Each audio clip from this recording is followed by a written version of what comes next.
Hi, welcome to the farm. It's mid-September. We've had all sorts of weather today. We've had sun, we've had rain. It's pretty cool, that's why I've got my jacket on. It's a Thursday, and on a Thursday what we do is we harvest for the boxes. What we try to do is make the produce as fresh as possible. We'll go through what we've got in this week's box, but what I'm doing now, I'm harvesting some kale. So if I go along, I'll show you the kale, what we're harvesting. This is a variety we always grow. It's called Westland Winter.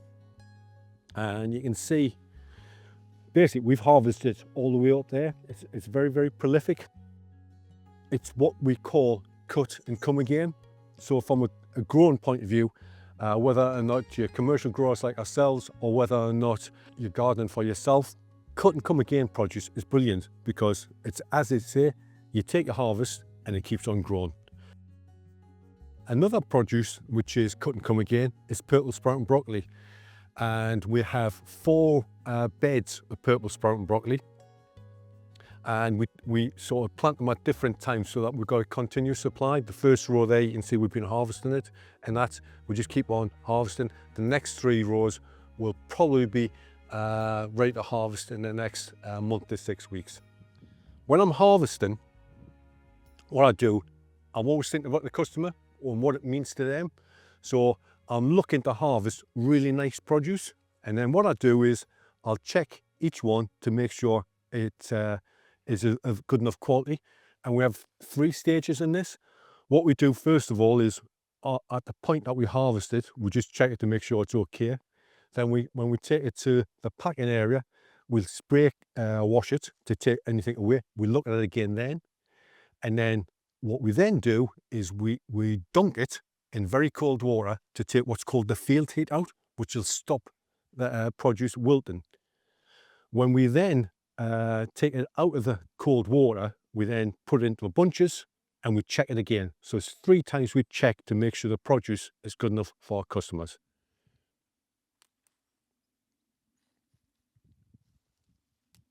Another thing we grow for over the winter is Cavallonero. Cavallonero, Italian for black cabbage.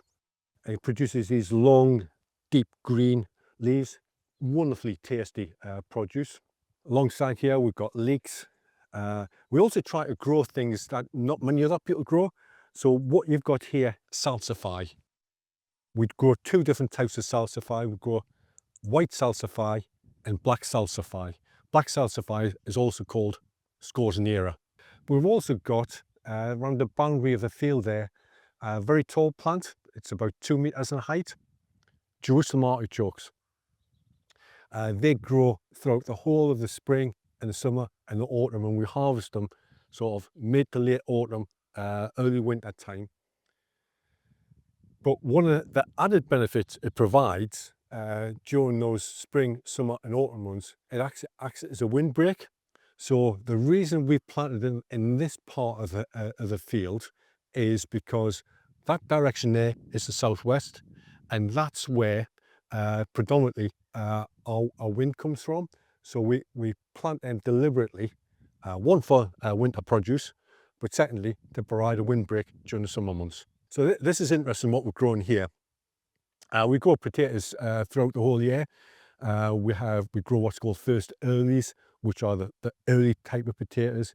Then we do a main crop, and that main crop gets harvested during the early summer months, and then we can store those potatoes. But these we've planted these at the end of July.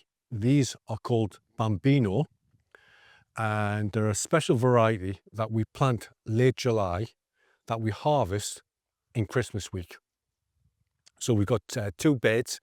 We've got an outside bed, and we're also growing a bed inside one of the polytons as well. So these are growing really, really well. We planted them 31st of July. We're now mid-September, so they're growing really well. But if you look down here, we have a water pipe along each of the lines. What's very important as far as potatoes are concerned is to make sure they get plenty of water. Want plenty of water so that they can create those potatoes. But the other thing is If you don't water potatoes enough, they will get scab on the skin. So we're very, very careful to make sure that we water plenty the potatoes we've got. Brussels sprouts, right? We have two things for it. You have a Brussels sprout top and you have the Brussels sprouts. So we harvest that bit, and that's just a very, very, almost like a tasty cabbage. It's lovely.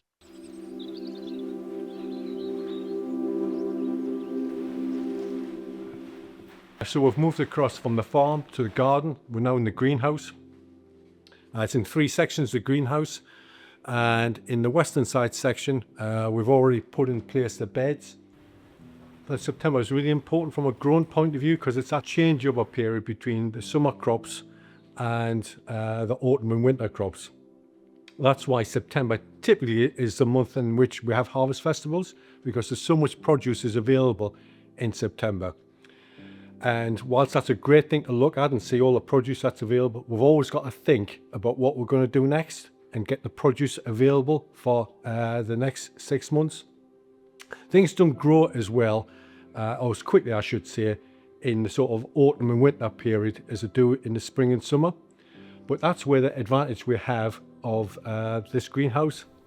It's pretty cold outside today, but in here it's quite warm. And what we've got in here is we put in place the beds, and we put 3 main types of vegetables in. We've got spring onions, we've got red spring onions, we've got purple top turnips, we've got gold turnips, and here we've got quite a large section of radishes. Radishes grow very, very quickly, so they're ideal for putting in at this time of year. What I'm doing at the minute, we're trying to water every day because of this warmth. The soil, the compost dries out quickly, so we've got to make sure that the seeds have that very important aspect of water. So I'm just going to continue watering, give it a nice water, and you can see the crops, you can see the seedlings starting to come through straight away. These are radishes that you can see. I'm pretty pleased as to how many are coming through. We're sowing those all by hand. Got lines going that way. And we'll try to give it enough spacing, but typically, you know, you might drop 1 or 2 more seeds in and if I pick it up there. So we'll always look at when they've all come through, whether or not we need to thin them out a little bit.